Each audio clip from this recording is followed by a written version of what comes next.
잘생겨지는 주파수 듣고 계시나요? 장난입니다. 사실 저는 외모 관리 컨텐츠를 제작하고 있고 유튜브에서 얼굴을 계속 보여주다 보니까 제 외모 지적을 얼굴도 모르는 사람들한테도 많이 받고 있는데요. 외모 정병이라는 멘트 자체가 굉장히 세게 느껴지고 부정적인 단어로 인식되는 요즘이지만 사실 더 나은 외모를 바라는 것은 나이에 상관없이 누구나의 바람이라고 생각합니다. 물론 이게 너무 심해지는 바람에 현재 정병이라는 어감이 다소 불쾌할 수 있는 단어로 표현되는 거라고 생각을 하는데요. 그래서 오늘은 제가 외모 정병을 조금이나마 벗어날 수 있는 방법에 대해서 공유하려고 합니다. 사실 이 컨텐츠를 준비하게 된 건 구독자 한 분이 남동생이 있는데 외모에 요즘 너무 많이 신경을 써서 걱정이 된다고 하시고 저희 아버지가 다이어트에 빠지셨는데 하루에 몸무게를 5번씩 재고 계시거든요. 이걸 어떻게 알았냐면 아버지 캘린더에 하루에 5번씩 몸무게가 표시되어 있는 거를 보고 알았습니다. 물론 맛있는 음식을 좋아하셔서 음식은 전혀 줄이시진 못하고 몸무게만 계속 재고 계신 게 좀 우프기는 한데요. 제 말이 다 맞는 건 아니지만 그럼 시작해보겠습니다. 사람들의 취향은 다양하다. 여러분들은 혹시 친구 남자친구나 여자친구를 보고 와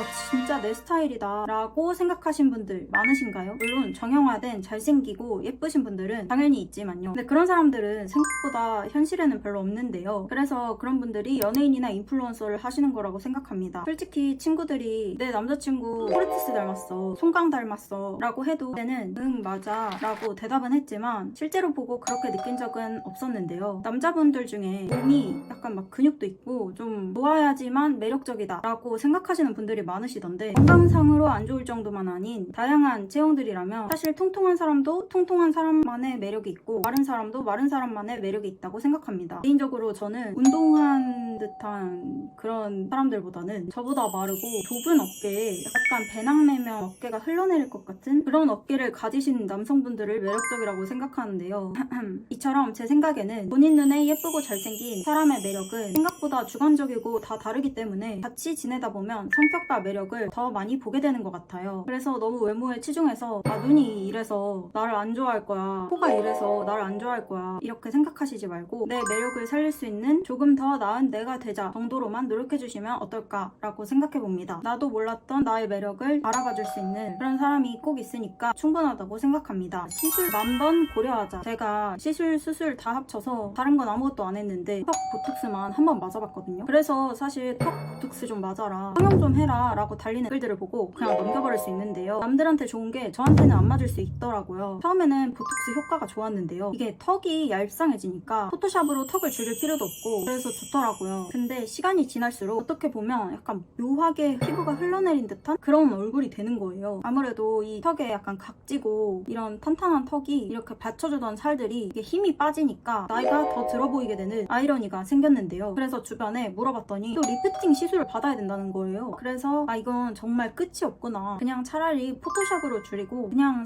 살자라고 생각하게 되었는데요. 물론 누군가한테는 최고의 시술일 수도 있지만 이런 단점들도 있을 수 있고 유튜브나 릴스에서처럼 정말 너무 쉽게 이야기를 해도 저처럼 최악의 경험으로 느껴질 수 있다는 것도 꼭 기억하셨으면 좋겠습니다. 저는 보톡스 맞고 진짜 거울을 너무 많이 봤거든요. 여기가 너무 신경 쓰여서. 그래서 많이 생각해보고 내가 현재 가지고 있는 불만과 단점이 진짜 너무 크다 하실 때만 하시는 것을 추천드리겠습니다. 그리고 저처럼 작은 변화에도 예민하신 분이나 아니면 본인의 단점이 그 정도까지는 아니다 하면 성형이나 시술 하시기 전에 꼭 시술명이나 수술명 뒤에 부작용이라고 쳐서 찾아보고 하셨으면 좋겠어요. 그리고 만약에 내가 진짜 하고 싶다 하시면 조금씩 야금야금 부작용을 봐주면서 하시는 것을 추천드릴게요. 그러니까 처음에 귀찮다고 아예 다 해버리지 마세요. 책임없는 남의 말은 귓등으로 듣기. 유명한 말로는 피라미드에도 악플은 달린다 라는 말이 있잖아요. 저도 지나가면서 제 얼굴을 보면서 직접 얼굴이나 키에 대한 외모 지적을 받아본 적도 있고 유튜브에서는 사실 밥 먹듯이 외모 지적을 받을 때가 많은데요. 근데 솔직히 얼굴도 모르는 사람들이 우리를 책임져 줄 거는 아니잖아요. 제 얼굴도 보면 비대칭에 짝눈에 눈썹도 약간 이쪽이 좀 높고 얼굴형도 약간 각도 있고 한데 누군가는 제 얼굴이 매력적이라고 봐주기도 하고 누군가는 못생겼다고 말하기도 하는데요. 이처럼 내가 어떻게 생겼든 어떤 모습이든 나를 좋아해주는 사람도 있고 싫어하는 사람도 있으니까 스타일링이나 청결 이런 거 같이 나를 한층 더 멋져 보이게 해줄 수 있는 꿀팁이 아니라 성형과 같이 과한 요구라던가 리스크가 큰 것들은 그냥 여러분들도 넘겨버리셨으면 좋겠습니다. 유튜브 하면서 메일로 공짜 성형 제안을 많이 받거든요. 외모 지적하는 사람들은 책임도 안 져줄 거면서 외모 지적을 한다는 게 저로서는 정말 신기하다는 생각이 들었습니다. 그리고 과연 내가 완벽한 얼굴이 되어서 모두에게 사랑을 받을 수 있을까? 라는 부분에서 저는 그렇게 생각하지 않거든요. 추구미를 바꾸자. 예를 들어 제가 추구미가 카리나라고 생각을 해보세요. 저는 카리나가 되기 위해선 다시 태어나야 하는데요. 얼굴도 성형해야 되고 키도 커져야 되고 다이어트도 해야 되고 이런 부분들을 모두 다 충족하려면 제가 심적으로도 외모 정병에 걸릴 만큼 힘들 것 같습니다. 그래서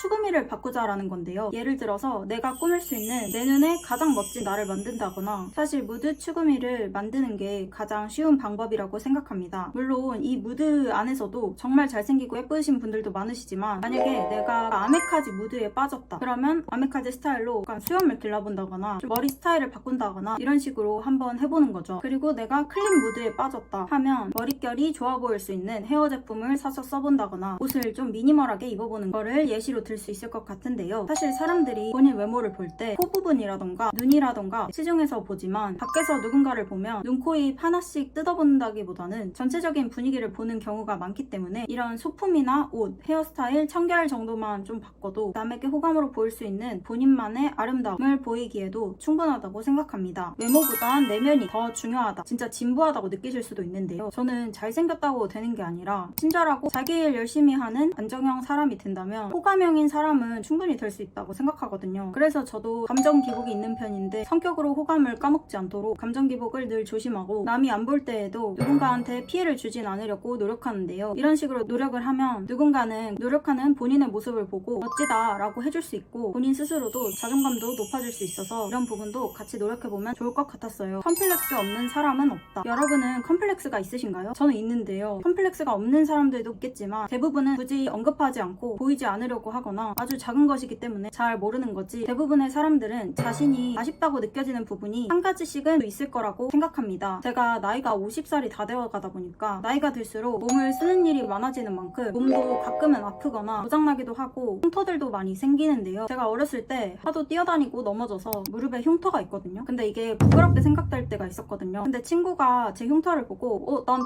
큰 흉터 있는데 하면서 보여주는 거예요. 그때 아니, 나한테는 되게 부끄럽다고 생각되던 게 누군가한테는 진짜 아무것도 아닌 걸 수도 있겠구나 이런 생각이 들었어요. 단점이 극대화해서 보이는 경우들이 많기 때문에 이런 컴플렉스가 전부인 양 너무 걱정하지 말고 어느 정도는 그럴 수 있지라고 넘겨보는 것도 한번 추천드릴게요. 모양보다는 기능에 집중하기. 제가 얼마 전에 립스틱을 잘못 쓰는 바람에 무수염도 생기고 막 두드러기가 엄청 나는 거예요. 진짜 입술도 엄청 따갑고 매운 음식은 진짜 아예 먹지도 못하고 건조하고 탄산만 닿아도 진짜 고통스럽다고 느꼈거든요. 그때 들은 생각이 진짜 평생 립스틱 못 발라도 제발 평범한 입술만 됐으면 좋겠다 라는 바람을 가지고 있었는데요. 이게 우리가 평소에 너무 익숙해서 별거 아닌 것처럼 느껴지는 경우들이 있는 것 같아요. 저도 아프기 전에는 입술이 좀 얇은 것 같다, 좀 더 도톰했으면 좋겠다 이런 고민을 좀 가지고 있었는데요. 그래서 얼굴형이나 얼굴 생김새라든지 손 모양이라든지 문제가 없다면 저는 충분하다고 생각합니다. 그래서 제가 하고 싶은 말은 역시 건강이 최고다. 그래서 굳이 멀쩡한 부분을 예쁘게 보이려고 꾸미다가 괜히 건강을 잃지 않으셨으면 좋겠다라는 부분에서 이 부분 꼭 말씀드리고 싶었어요. 오늘은 이렇게 제가 저 나름대로 외모정병을 합리화하고 이겨내고 있었던 방법을 소개해봤는데요. 사실 외모정병이라는 게 지금은 없었어도 나중에 생길 수도 있고 재발을 할 수도 있고 심해지는 때도